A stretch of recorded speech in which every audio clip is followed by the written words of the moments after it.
Hello, Township. I'm Allie. And I'm Roz. And we have this month's edition of Monthly Rewind. Let's kick off the new year with Nicole Marone as she takes a look at the Rewind Kissing Contest.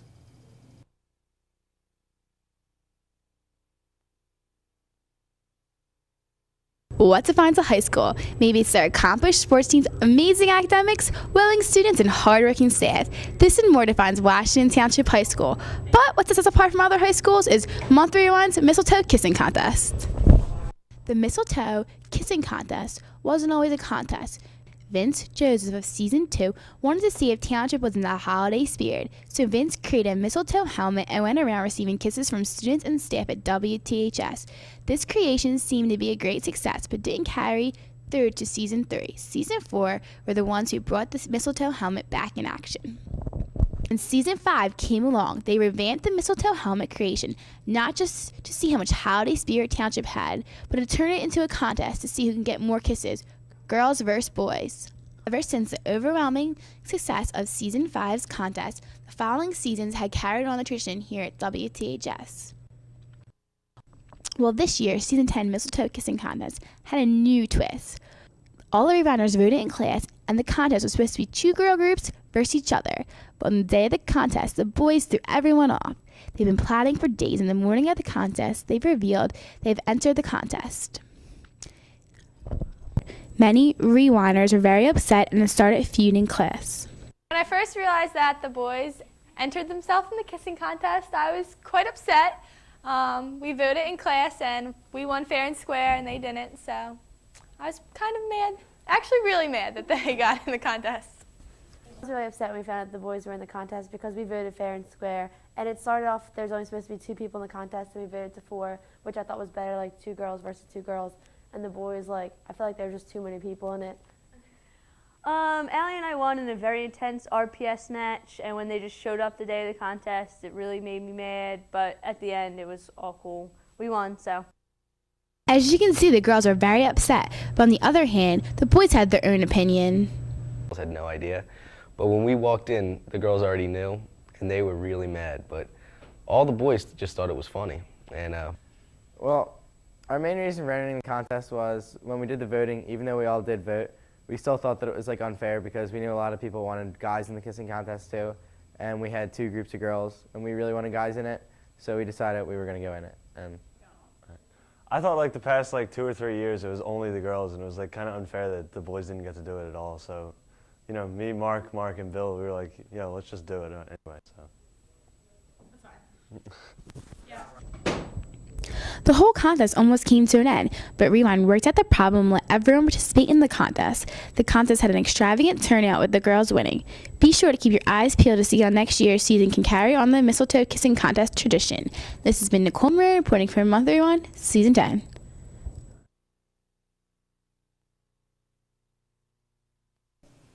Next, Allie Leonard shows us what it's like to dance for 24 hours and takes us behind the scenes of this year's Monzo Madness.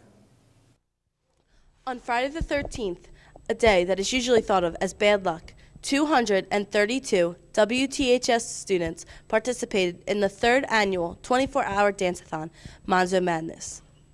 Interact Club members began preparing for this event months in advance. On December 16th, an informational meeting was held, where students received a registration packet. Each couple was to raise $50 in order to participate, but this year couples went above and beyond, raising over $7,700 for the ALS Association. On the day of the event, during 7th period, participants began to file into the 910 Auxiliary Gym. First, the students signed in and received their very own Monzo Madness t-shirt. Each couple had a number written on their hand, which was crossed out when they were eliminated from the contest. Then, after a few short speeches containing the rules, the dancing was soon underway.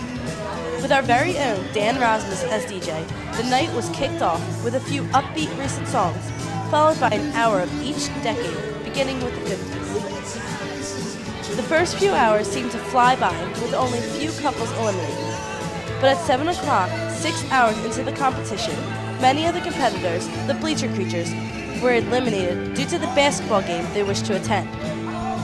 As the night went on, many students were eliminated, including myself, while other couples tried to come up with plans to keep each other dancing. I had way too much iced tea. I make her stay awake when I'm falling asleep. No, when she's falling asleep. And I make her stay up when she falls asleep. We force it. Yep. All force. The number of dancers decreased as the number of sleepers increased. Students had packed their pillows and sleeping bags for the moment in which they were sick and tired of dancing. By the end of the 24 hours, there was a total of 17 students dancing. While the 17 winners shared the same pain, they also shared the same feeling of accomplishment of dancing for those who It's a can't. lot of fun, and it raises money for the people who can't do what we do. Yeah, and like we can obviously go out and dance, and we have time to do that, and like we have the money to help people who don't. So it's really a good cause. I think just the fact that like you could dance for 24 hours, and it doesn't affect me directly, but at the same time, if it's a good cause and I can help someone else, why not? Unlike previous years, all the winners did not receive prizes. Instead, the student who raised the most money, Mary Kate Young, who raised $815, received a gift card from Commerce Bank. This year, Monzo Madness was a great success. Both its participants and Mrs. Tracy Naval can't wait for next year's 24-hour dance-a-thon so they can get up and dance for those who can't. This has been Allie Leonard reporting for Monthly Rewind, Season 10. He's made several cameo appearances on Monthly Rewind. He's also the two-time Monzo Madness champion. Bill Mathias shows us that there's more to Nelson McNaughton's life than just dancing and being on TV. Nelson is a really sweet guy. He's very nice and tender and calm and relaxed. Nice and tender and Crazy. Every month, I, Nelson McNaughton, take it upon myself to be interviewed by Monthly Rewind. So, this month, to find out who the real Nelson McNaughton is, got my own segment. Oh, well, to start, I just want to make things clear. I'm not your average blonde-haired, brown-eyed kid. I'm 70 years old today.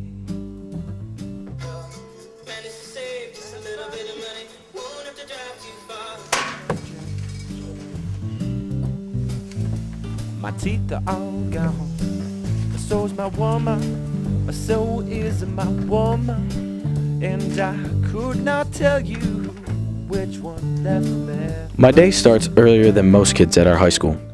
Each morning, Monday through Friday, I get up at 5:10 to drive to a religion class at my church. It begins at 5:30 and ends at 6:15. The class consists of 20 youth from 11 different high schools. Ever since the age of 5, I've had to do a job, or as most people say, a chore, before school. The list of jobs is endless. They may include vacuuming, dusting, dishes, and my personal favorite, cleaning the toilet.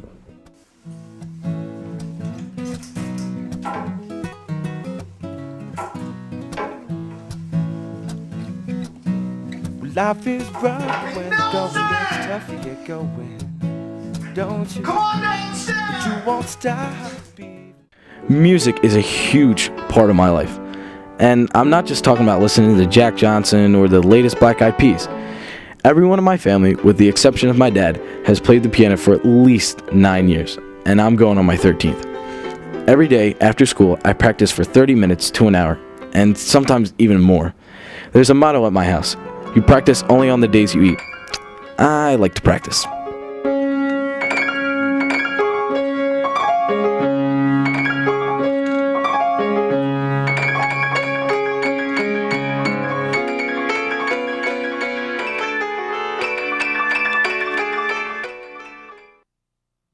While most seniors are filling out college applications, playing video games, or just wasting their lives on the computer, I solve Sudoku. Oh, in case you're wondering, Sudoku is a Japanese number puzzle that will keep you occupied for hours and have you crawling back for more. I also own the foosball table at my house. And no, I didn't buy it, but let me put it this way. I'll have a box of tissues on the side for you. Asked her how to put your mind at ease. Just a big ball of energy. And I tried and I'll try one more time with this. Well, I'm just sure you're tired about hearing the obscure parts of my life, and I think I've got to go read some fan mail or something like that. But don't worry, don't fret, stay in the chair. I'm going to be on Monthly Rewind next month. This has been Nelson McNaughton reporting on myself for Bill Mathias.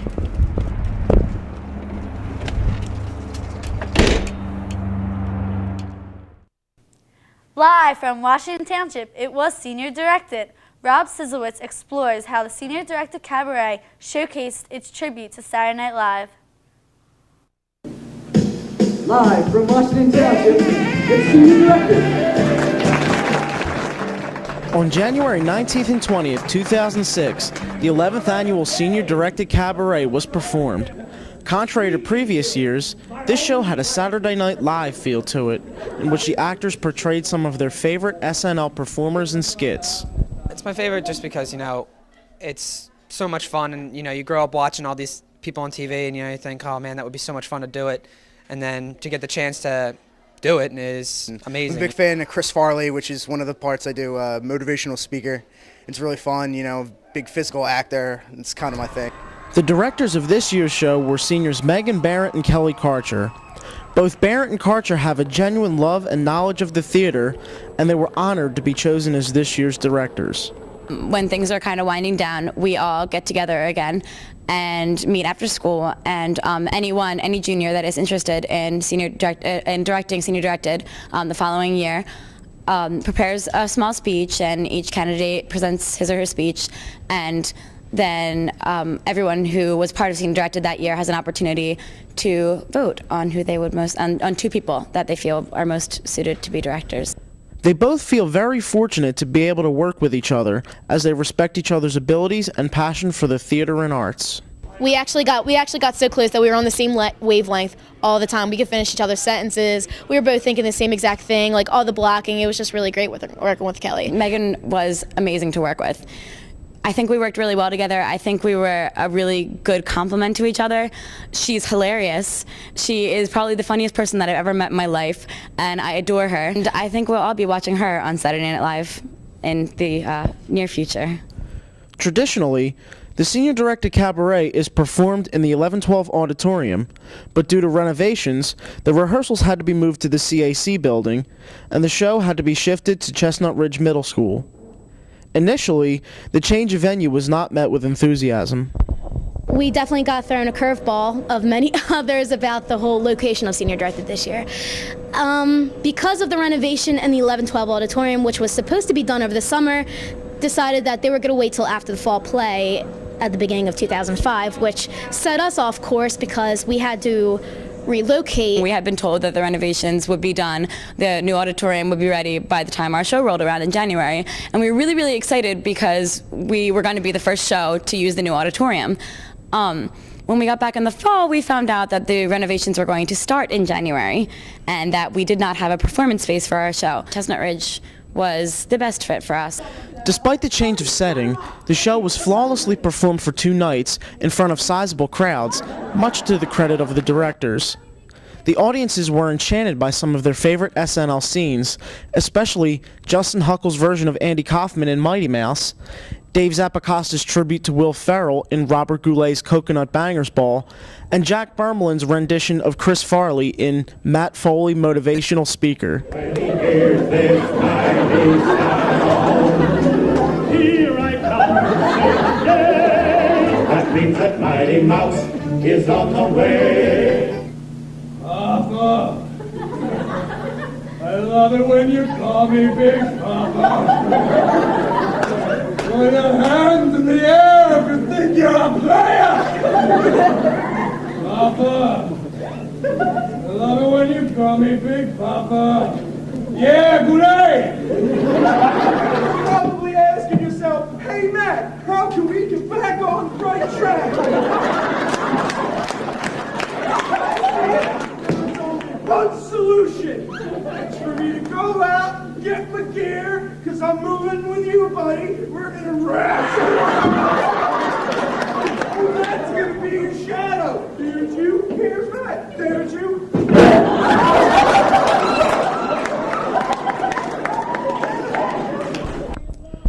And it wouldn't stop there for Huckle. In another scene he was performing, entitled Naomi in the Living Room, his change of wardrobe, or so we'll call it, hysterically shocked the audience.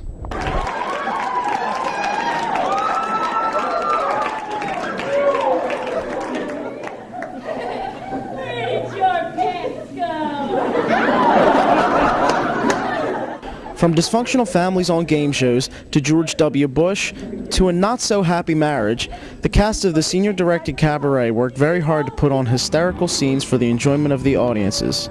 This has been Rob Sizowitz reporting for WTHS Monthly Rewind. During the Christmas break, the girls' track team visited the Ronald McDonald House. Jackie Morales has more. Some children are born with illnesses that they may have to live with for the rest of their lives. But they can grow up to be perfectly healthy individuals. Well, what about the families who live in the communities where the special treatment isn't offered? Well, they turn to the Ronald McDonald House. The Ronald McDonald House is the home away from home for families with seriously ill children who must travel far to receive the treatment they need. I came from Puerto Rico to get an operation on my legs. The Ronald McDonald House serves about 600 families every year, not only from South Jersey, but from 35 other states and 20 foreign countries. It's an interesting place. They come from all over the world. It's just interesting how people will bond together. We upbuild one another when different people that we meet. The Ronald McDonald House has expanded its program by adding 3 family rooms to 3 different hospitals in South Jersey. Our own Washington Township High School students volunteer regularly at the Ronald McDonald House located in Camden, New Jersey. Just last Christmas, the girls' track team volunteered their time to prepare a wonderful dinner for the people staying at the Ronald McDonald House.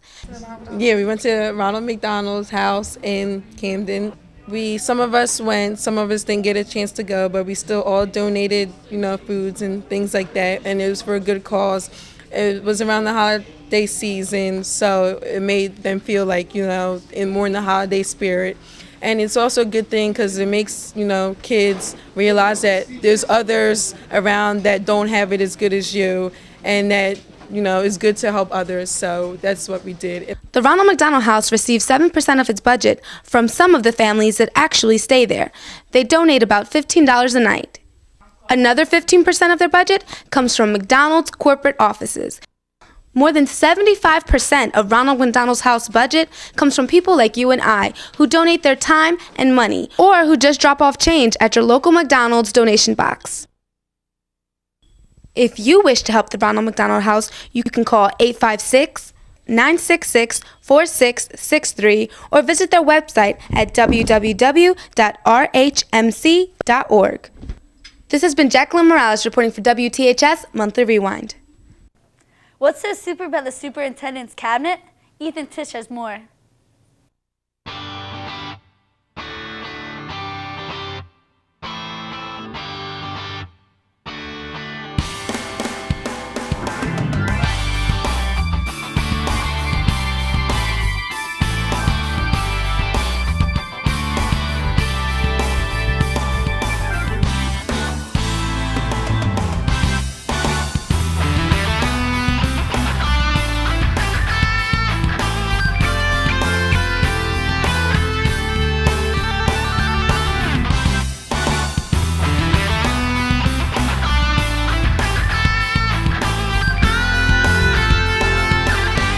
I know what you're wondering. What do all these things have in common?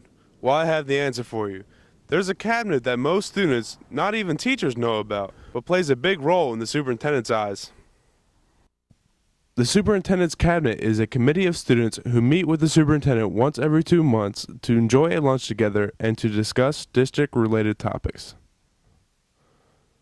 The cabinet is selected in 6th grade and stays the same all the way up until they graduate. There are up to 6 members from each grade, which means 2 are selected from every middle school: Orchard Valley, Bunker Hill, and Chestnut Ridge. Topics ranging from the ride on school buses and the traffic in the township all the way to the referendum, including the field turf and track, are all discussed in the meetings. I know what you're thinking. Does the superintendent of a whole district really take a bunch of kids seriously and put their ideas to practice? Absolutely. They're my pulse on what is actually going on from a kid's perspective. And I really get a lot of information, especially the high school, the cabinet, because the students involved are very articulate, and the variety from 9th grade through 12th grade. So you really they answer each other's questions. They let them know that things are going to get better, or things are very different in 11th and 12th than they were in 9, 10, or whatever. So I think it really helps to have a variety of grades on there. As you can see, the superintendent's cabinet is a useful tool to Dr. Simone. I have been a part of this cabinet since 6th grade, and I would like to take the time to thank the school district for valuing the opinions of their students, and for creating a cabinet that sets us apart from any other school district. This has been Ethan Tisch reporting from Monthly Rewind, Season 10. Let's hit the mat with Allie Kenny as she takes a look at this year's wrestling team.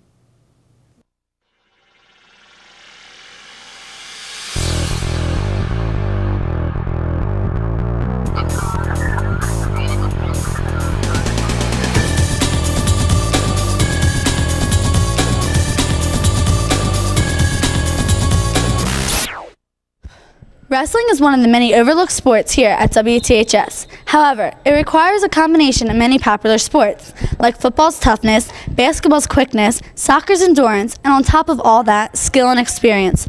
Wrestling may be one of the toughest sports to participate in. Its strenuous workout, maintaining weight level, and constant pounding on the body makes it difficult for kids to stay with the sport. Unlike previous seasons, whose goals were to win conference and capture a state title, this year the team and coach's main priority is to rebuild the program and get it back to its successful level where it belongs.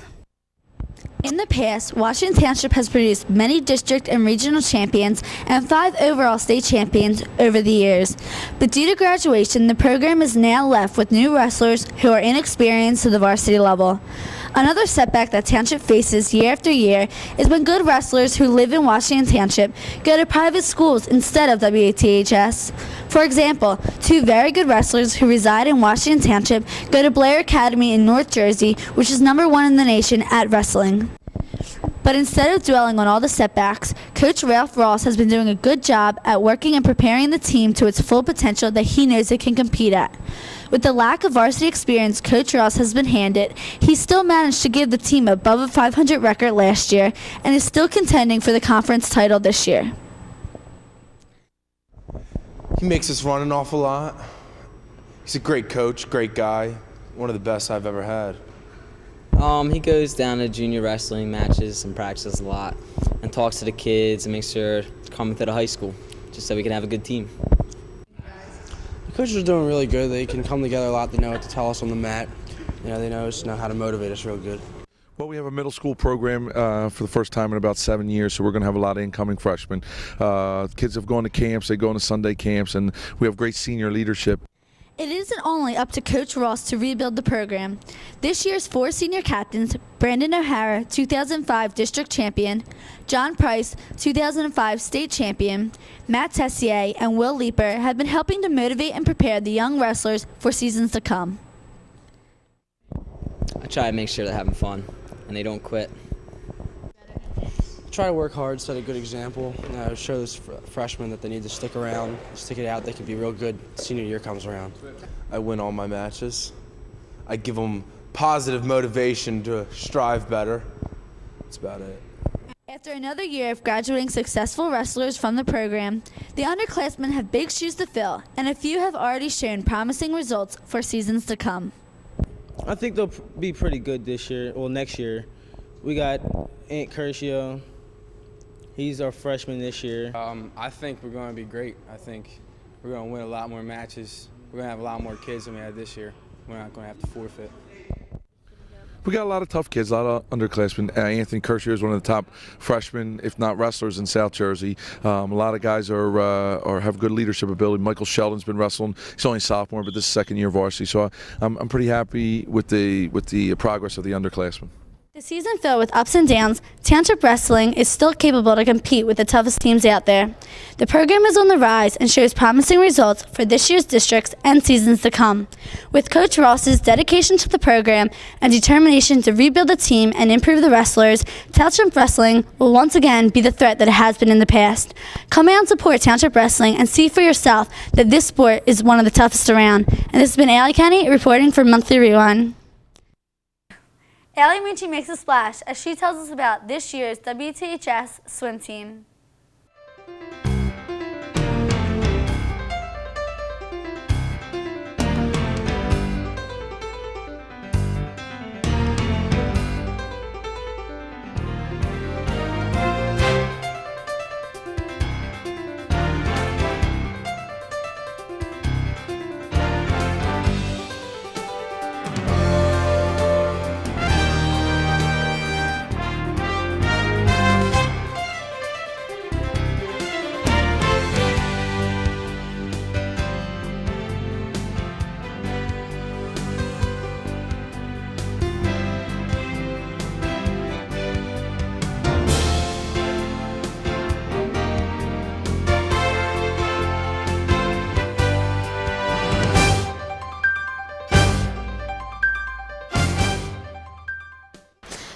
Both the boys and girls swim teams at Washington Township High School are often overlooked and underestimated.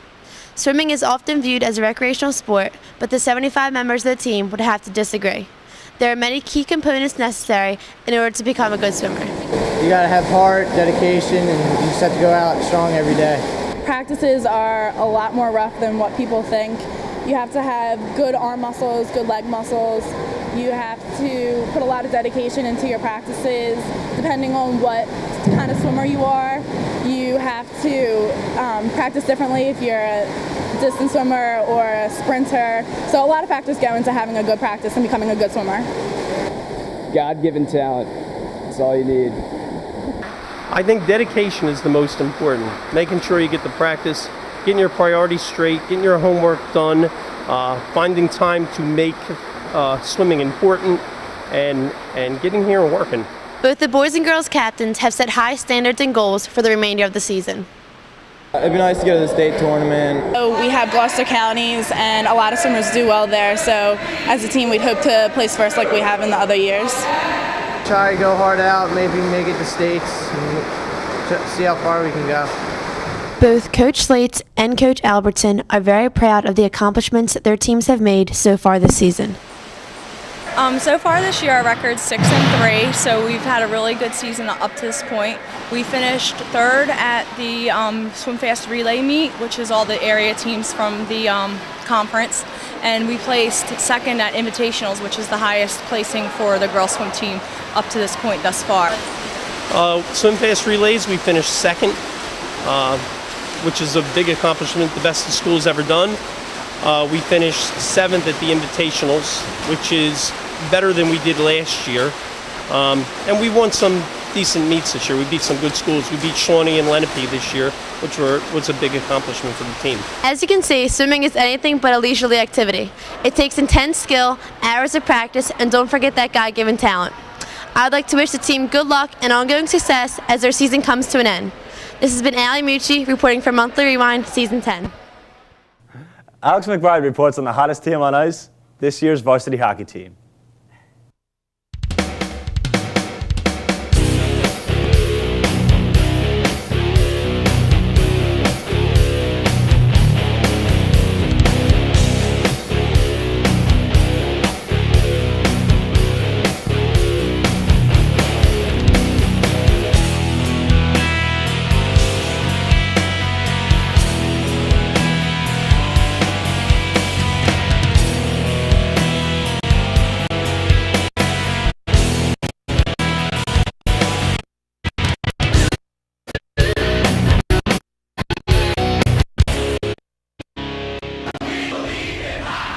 WTHS has a plethora of successful sports, but one that often goes unnoticed is the boys ice hockey team. The team is currently ranked number 2 in South Jersey and is 17-3. The team is led by goalie Joe Scafisi, who is number 1 in the league and 5 of the league's top goal scorers.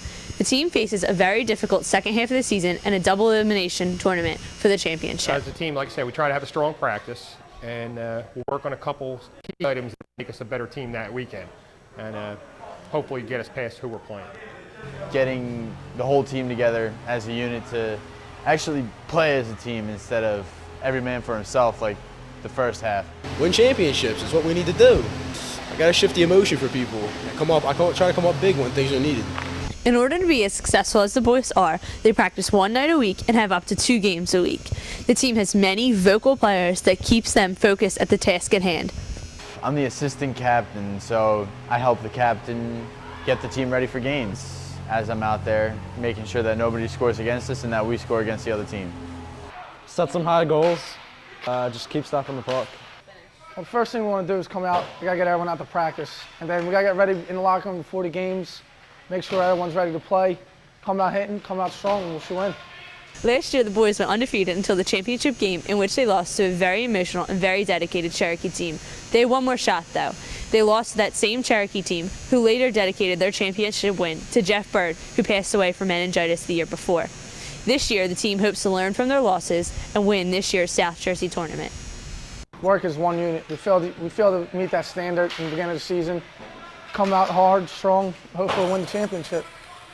We got to win big games, and this year we're coming for Cherokee, Williamstown, and anybody else who thinks that they can beat With us. key players, strong seniors, and determined coaches, the ice hockey team looks forward to their second half of the season and finishing it off with a championship that has been long in coming.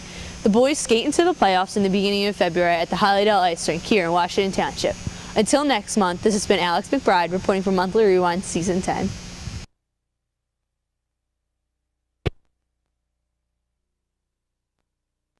Now it's time for another edition of Rewind Mail with Mark Bono. Rewind mail time. It's time for the rewind mail. Rewind mail time. It's time for the rewind mail. Hey everyone, I'm Mark Bono, and you know what time it is. It's time for your rewind mail. Let's see what's in the box this month. I don't know how that got there. But now time for your real mail. Let's see what it is. All right, this month we have a letter from our producer, Mark Siciliano. He writes, Sensei Mark, can you please inform me on a little knowledge about karate? Well, Mark, you're in luck. As everyone knows, I'm a black belt and I teach karate. So check this out.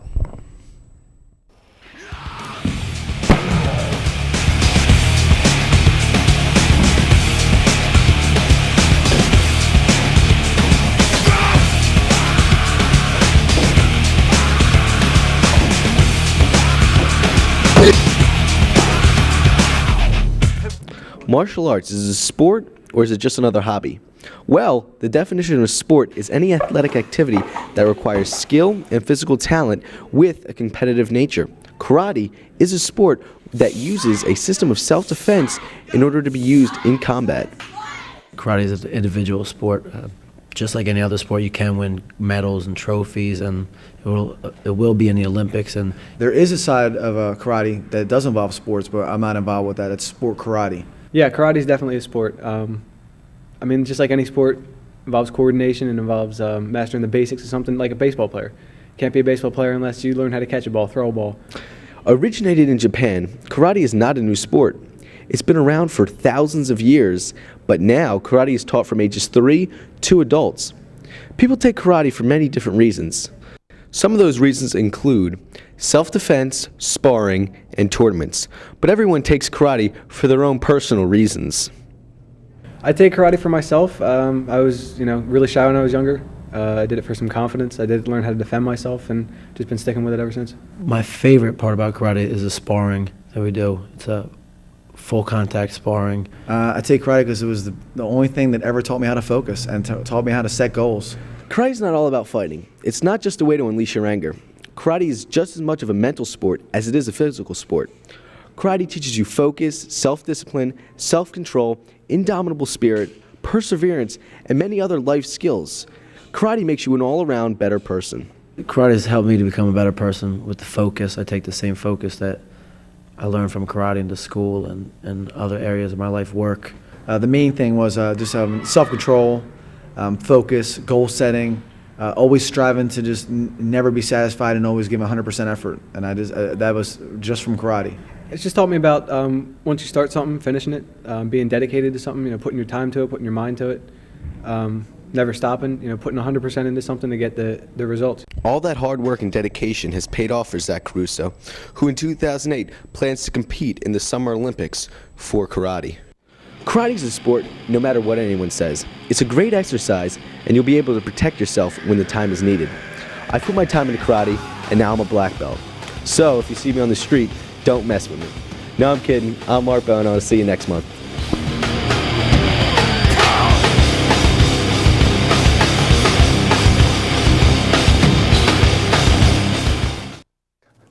The cheerleaders are ready to win their 7th straight Olympic Conference Championship. Nicole Morocco reports.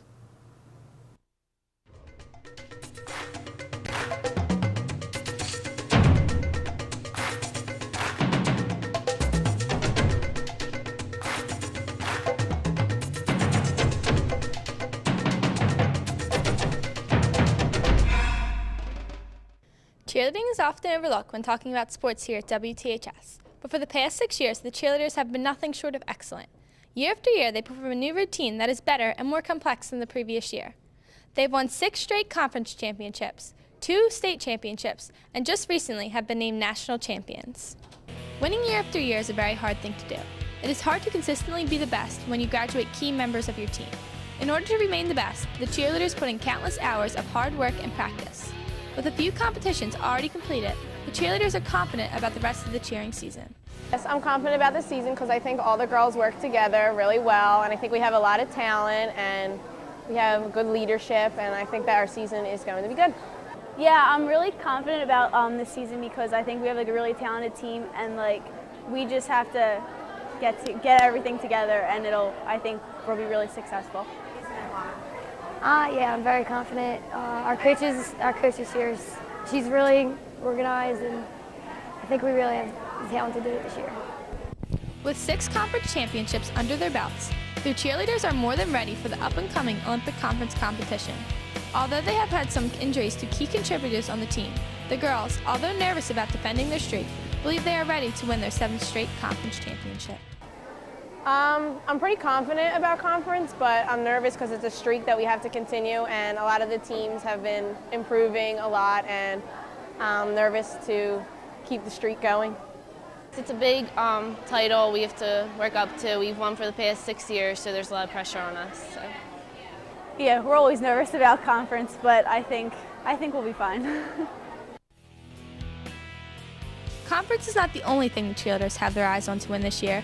They are ready to win the New Jersey state title, becoming the only township sports team to win 3 state championships. Most recently, the cheerleaders went to the East Coast Challenge, held at the Atlantic City Convention Center, where they competed against Cherokee, Monsignor Donovan, St. John Vianney, and West Milford High School. At the end of the day, the girls were named national champions, beating Cherokee, who they lost to in an earlier competition this year, by a score of 8.76 to 8.70. The girls were overwhelmed with excitement at the announcement of their name. It was like the best feeling ever because like the weekend before, Cherokee beat us and we beat them at nationals by .06, so it was like a big accomplishment. I was very excited and proud for all the girls. We were really shocked and just ecstatic about it. With the national championship already won this year, the cheerleaders are ready and confident to win their 7th straight conference championship and to capture the state title. This has been Nicole Morocco reporting from Monthly Rewind, Season 10. This month, Dan Rasmussen reports on the craziest group of kids here at WTHS, the Bleacher Creatures.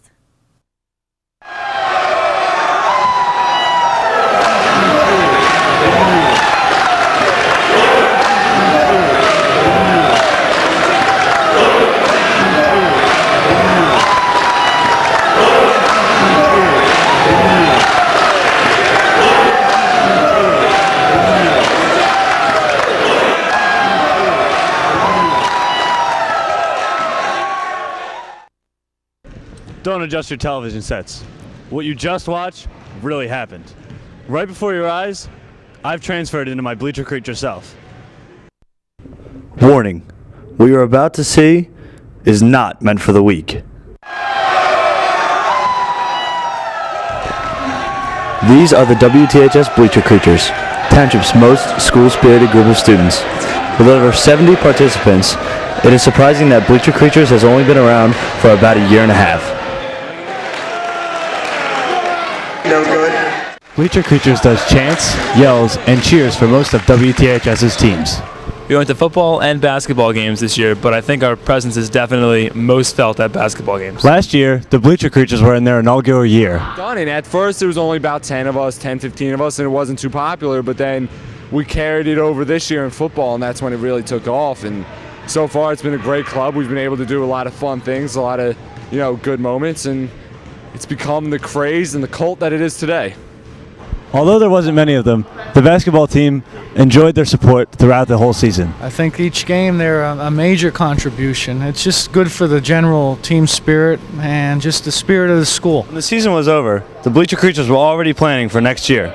With their creative juices flowing, they decided they were going to tailgate at the football games. Once everybody saw how fun it was, a ton of people began to come, and we've grown pretty much exponentially from there. We currently have about between 70 and 80 members. Believe it or not, the Bleacher Creatures actually ran out of food during most of the tailgates. They had huge success during football season, but now it's basketball season. The Bleacher Creature spirit is being felt all around WTHS. Both the boys and girls basketball teams have winning records and look forward to this continued support of the Bleacher Creatures. Until next month, this has been Dan Rosmus reporting for Month Rewind. Swoosh! Nick Martino takes a look at this year's girls basketball team.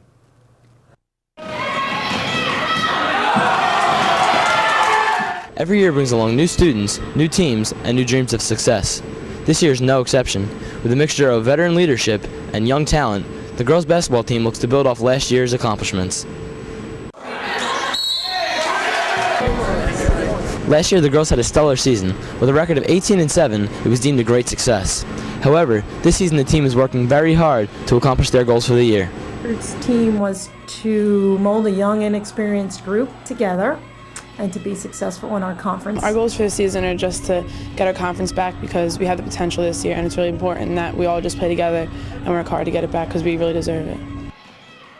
After losing teammates to graduation, the girls basketball team has regrouped very well, being led by seniors Bethany Boo Messick, Kristen Patel, Lauren O'Donnell, and Amanda Jennings, who is currently on pace to break 1,000 points for her career.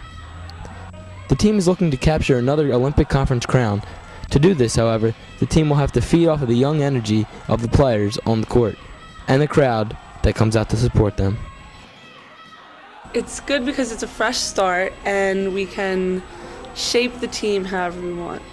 It's awesome having a young team because our chemistry is all there. Like the seniors this year are great. There's no drama, just everyone gets along. We have so much fun together. The team seems to be rallying around each other more so now than in the past years, and their friendship off the court will lead to success on the court. We have a pasta party before every game. We all go to someone's house and eat pasta and bread and all just hang out. All the girls come to one of the houses and we cook a nice spaghetti dinner, which is a lot of fun. And then sometimes we hang out and then we watch film together and stuff. And we're spending so much time in the gym that we just know every in and out of each other. So far, the girls basketball team is off to a fast start with a 7-4 record. If things continue the way they are going now, you can count on them to make a deep run in the playoffs. This has been Nick Martino reporting for Month Rewind, Season 10. Amanda Dorenza loves the Winter Olympics, and you will too after you watch this. Every 4 years, people from around the world turn on their televisions to watch the Winter Olympics. For 16 straight days, athletes from across the globe compete in various sporting events, games, races, and competitions with one thing on their mind: the quest for gold. The reason I think the Winter Olympics are so captivating is because 100% of the competing athletes do not receive a paycheck. They participate in their sporting events solely out of the love for the game, their determination for improvement, and their passion for glory. The Winter Olympics this year will unite otherwise feuding countries for 16 glorious but brief days. As an athlete myself, as well as a lifetime fan of the Summer Olympic Games, I've only recently begun to develop an interest in the Winter Olympics. Mainly because of a certain short track speed skater, but that's a whole other segment. Since I'm becoming such a big fan of the Winter Olympics, I decided to find out just how much, or should I say how little, WTHS students know about the history of the Olympic Games. Ever wonder why the official distance of the marathon was exactly 26.2 miles? Well, in 1908, the Olympic standard for the marathon was only 26 miles. However, at the Olympic Marathon in London, it was decided that the royal family needed a better view of the finish line. So Olympic organizers added an extra 385 yards onto the race so that the royal family would have a better view from their royal box. It's been that way ever since. Do you think WTHS students know exactly how many miles the present-day marathon consists of? Let's find out. 1,000. You are 300.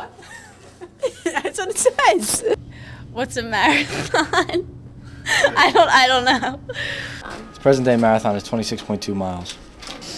The 5 interlocking rings of the Olympic flag symbolize the 5 continents of the world: Africa, Asia, Australia, Europe, and the Americas, linked together in friendship. The Olympics founder claimed that at least one of the ring's colors, blue, yellow, black, green, and red, was present in each country's national flag. Do you think my peers know the colors of the rings on the Olympic flag, let alone how many rings there are? Let me think. I was just looking at this the other night. It was on Jeopardy.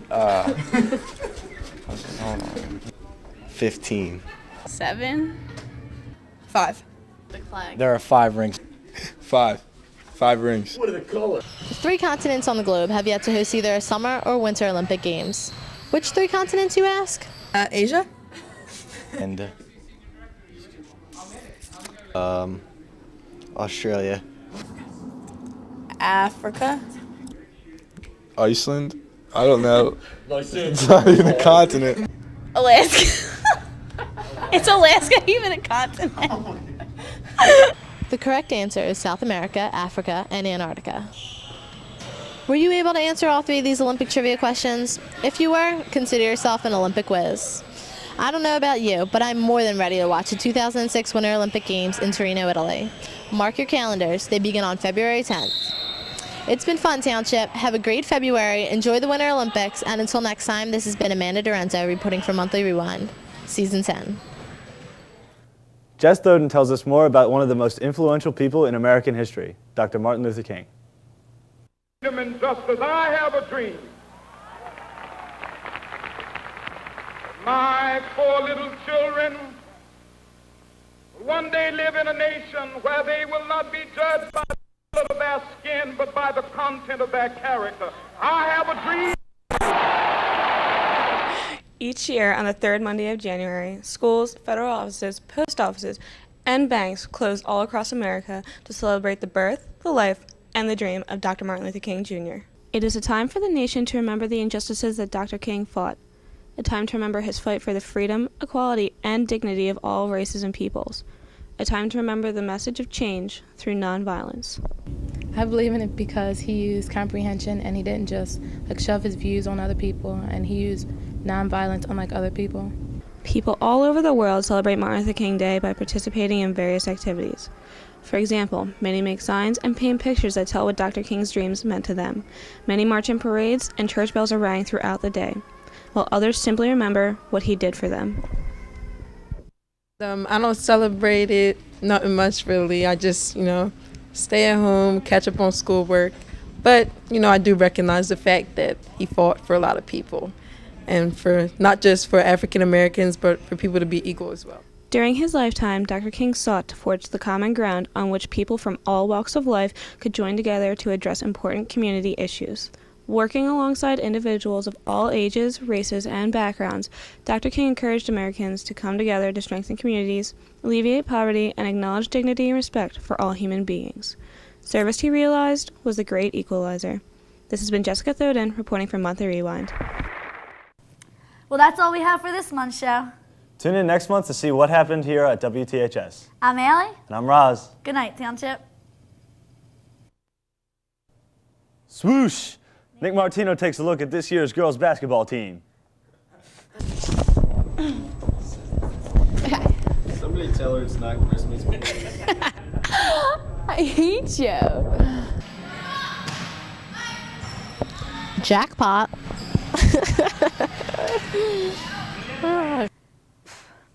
Allie can't. That's me. Right, this is Nelson McNaughton. This is my man Eric Sozinski. And we are going to take this Monzo Madness to the hizzy for Shizzy Rizzy. George Foreman, Gavron tease it. Trust the Midas touch.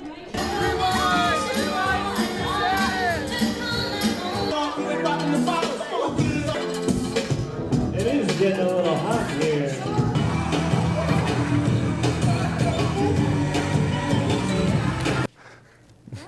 Alex McBride, stop talking!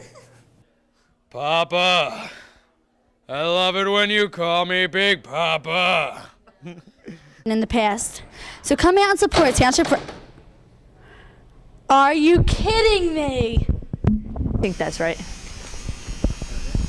My feet are so cold. The cheerleaders are ready to win their 7th straight Olympic Conference championship.